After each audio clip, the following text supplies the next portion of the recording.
aptly named Forest Program Director for the Watershed Center. So you'll hear a bit about us later, but I'm really excited to introduce you to the St. Vrain Forest Health Partnership. How many of you have been to a meeting or heard about the St. Vrain Forest Health Partnership before? Awesome. Cool. Thanks for coming back. And I know that there are several fires happening locally right now, and obviously we would rather not host an event during times like these, but the logistics of getting the word out to everyone in the mountains is going to be pretty difficult. So we are recording each presentation, and so folks who weren't able to be here tonight will be able to look at those. And then again, if you need to be able to stay in contact with anyone, the Wi-Fi password is summer with a capital S 15, summer 15. So first off, I want to say we're really grateful to the Highlands Camp for donating this meeting space for us. It was really generous of them, and we're excited to go through some flash talks. And first, I'm going to give a brief overview of the St. Vrain Forest Health Partnership, a little bit about some of the fire ecology in this area. After these flash talks, which will be over by about 7 p.m., we'll have opportunity for folks to walk around 2 different tables to directly talk to folks from each agency or organization. And so we are going to hold questions till the end and have those be more individual, walking up to tables and such. And then we have future opportunities to continue working. And I will note that there's a few partners who weren't able to make it here tonight, so I'm going to do my best to present for them. So for those who aren't familiar, the St. Vrain Forest Health Partnership works across the northern part of Boulder County. So it includes Allens Park, Lyons, Longmont, Meade, Firestone, Jamestown, Ward, Raymond, Riverside. And the reason that we include the parts of the eastern watershed is because, as we all know, forests and fire can affect water quality.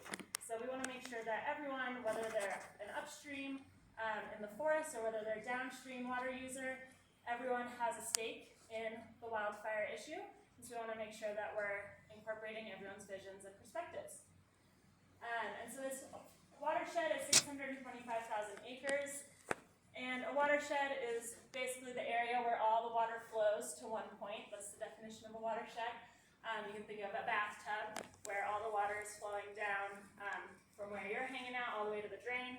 And so we are basically in that big bathtub with our headwaters at this top, and our plains have our where we're drinking that water.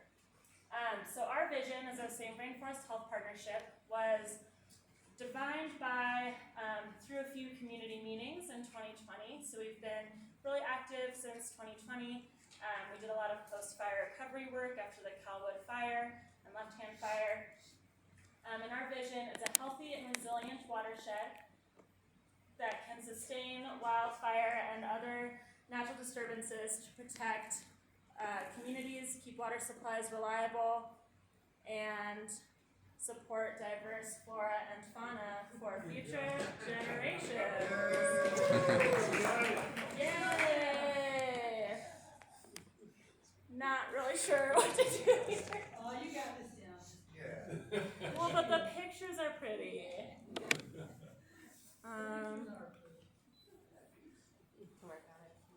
Okay. It's working on the screen. Looks really good. Y'all can see that, right? Okay, so really brief kind of background to the fire ecology of our system. We have a forest that is, sorry, just give me 1 second. I'm just gonna unplug it and plug it back in. Anybody in IT in the house? Oh, it did a thing. There it goes. Looks great, right?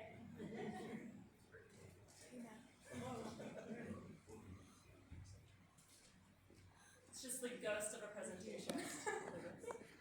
All right,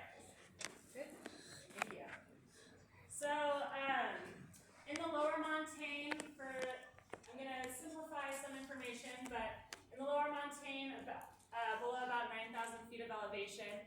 Our forests in this area are adapted to high frequency, low severity fire. So by severity, what that means is that a high severity fire results in excessive tree mortality, and it also causes bare mineral soils. The fire burns so hot that the organic matter on the soil particles burns off, leaving bare mineral soil, and it's really hard for the soil to absorb water, and that's when we have those rain events that then flush sediment down into our drinking sources. So you'll hear the term severity a bit, and just wanted to give you that background. So our lower montane forests, again, are adapted to high frequency, low severity fire. So you can see that our beautiful ponderosa pine here, there's some buttes out the window right here. They have those long needles. They are adapted to high or low severity fire. So you'll notice that they have a really cool adaptation where all of they self-prune their lower branches. So if you notice that there's dead and dying branches in the bottom of the tree, that's so that it's harder for fire to get from the ground up into their canopy. They also have really thick fire-resistant bark. So they are totally happy with fire. And we want to basically act as a disturbance that allows fire to return to this landscape without devastating impacts to homes, water quality, trees themselves. This is in contrast to our upper montane forest systems. So you can think about dense lodgepole pine stands, for example, which are adapted to more of a low frequency, high severity fire regime. So montane forests or lodgepole stands are really good at all going down at once, all coming back up together. And so they have a different management technique for when we manage those lodgepole pine forests. And so they have really cool adaptations for fire as well. They have what's called serotinous cones, cone serotiny, where the cones only open under high heat. And so if you can imagine if you're a little seed trying to grow and you have all these trees above you, that's going to be really tough. But when a big disturbance comes through, fire comes through, you've got a lot of light suddenly available to you. So that's why those cones are ready to open right at that exact moment when high heat has come through. They get tons of light availability, and so they'll come up as one, go down as one. And so the next few slides, I'm going to talk through more about the low severity, high frequency fire ecology. So thinking more about those forests that have those big old ponderosas as part of them, and that are lower down in elevation. So right now, after 150 plus years of fire suppression, we are in an era where we have a lot of trees that are less, they're shade tolerant, so they can deal with the shade. They can kind of grow up underneath our big ponderosa pines. You can think of our Douglas fir as a great example of those. They're less fire adapted, but they're really good at coming up in the understory. Historically, when fires were coming through that area more, those seedlings were dying before they came up into really big trees, right? And so those are called ladder fuels now, where it helps the fire get from the ground, climb up the ladder, into the canopy of the tree, and that's when we see the high rates of tree mortality of those ponderosa pine, which are usually able to withstand fire that's on the ground. And so you can see in the back, there's a crown fire, so it's a fire that's up in the treetops, and those are a lot harder to fight than the fires that are on the ground, right? If you're a firefighter, that's going to be riskier if the fire is above your head than if it's on the ground. And so we want to decrease the likelihood of this high severity fire. I have one sad picture, it's the only sad picture I will show tonight, and that is my promise to you. So what we want to avoid is a forest that has had a really high severity fire where, again, those soils become water repellent. So the organic matter is burned off, rain is coming down, bringing sediment into our drinking water. That's incredibly hard to treat at our water treatment plants, which is a reason why the Watershed Center is in forestry. And we also see difficulty of those trees to regenerate, to come back after fire. So that's what we mean by resilient. We want forests that can come back after wildland fire. And instead what we often see is invasives like thistle and mullein coming back in because they're really good at kind of capitalizing on disturbances like that, and we see high rates of tree mortality. So we're trying to avoid this, and where we want to go is a forest that's more adapted to that high frequency, low severity fire. So in this image you can see groups of ponderosa pine, so in groups of 2 to 15 with space in between. You can see that they've experienced fire. Fire has come through, they're still standing. There's some fire scars there. We have diverse wildlife habitat, so we have some areas that have a high density of trees that birds like our goshawks like. And we also have more open areas for them to hunt and forage in. We have habitat for our A-bird squirrel, and we also have the ability for those aspen to really take over on the landscape. So aspen are going to be less concerning from a fire behavior perspective. Fire isn't going to act the same way in an aspen stand as it will in a conifer stand. The conifers have a lot of really flammable chemicals in their needles. And they're also declining on the landscape because we have all of those conifers coming up under the aspen that then outcompete the aspen. So we're trying to promote aspen across the landscape. And lastly, we also want to be able to bring broadcast burning prescribed fire back onto the landscape. It's really the most effective way to be able to remove surface fuels. It's really the most effective way to have risk reduction. And we also know that just cutting trees isn't necessarily mimicking all of the important things that fire does. Fire can help with soil nutrient processing. It can help with disease and pests and pathogens. It can create more kind of chaotic, messy openings that we like as ecologists because it provides more diversity across the landscape. And one key part to all of this work that I want to state is I've really been focusing on the ecology, right?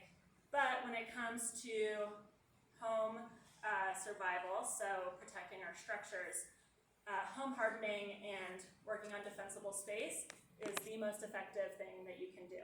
And we're lucky to have wildfire partners will be represented here tonight to talk about what they do in that zone. And so, science has shown over and over again that when it comes to home survival, that 0 to 5, 0 to 30 feet, and the structure itself, those are the most key to keeping that home safer during a wildfire. And so at the St. Vrain Forest Health Partnership, the ways that we work together, it's really collaborative. If you have the handout tool, you can look at all our logos on the back of that, the booklet. Basically everyone who owns or manages land in the St. Vrain watershed. So we consider the community part of this partnership as well. And we conduct cross-boundary planning. So what that means is that fire doesn't necessarily respect a jurisdictional line of private to public land, right? Or public to public land.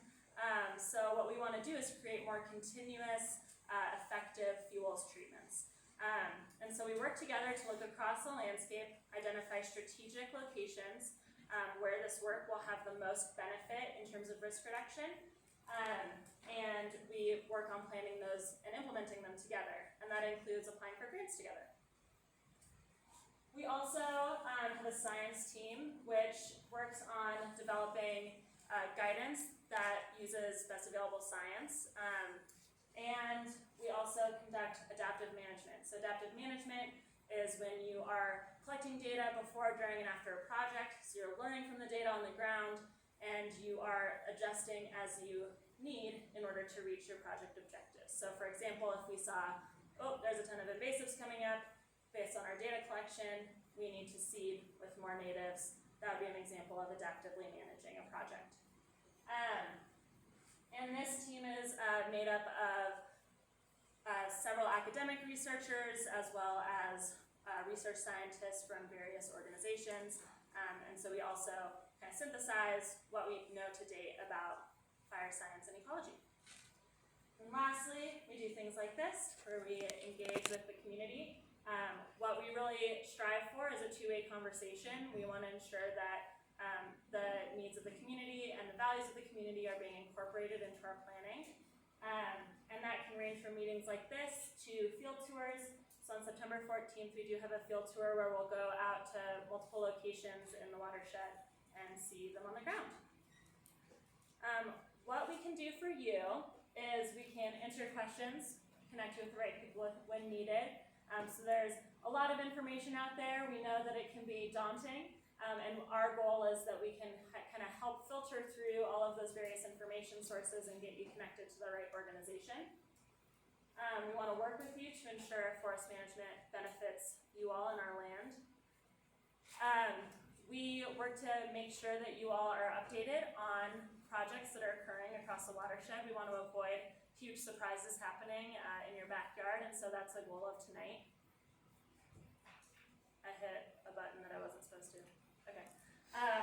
And we also, as a partnership, provide support and resources for forest management and fire mitigation on private lands. So many of the organizations here are really here to support the needs of private landowners, whether that's applying for grants together to get work done, doing a walkthrough.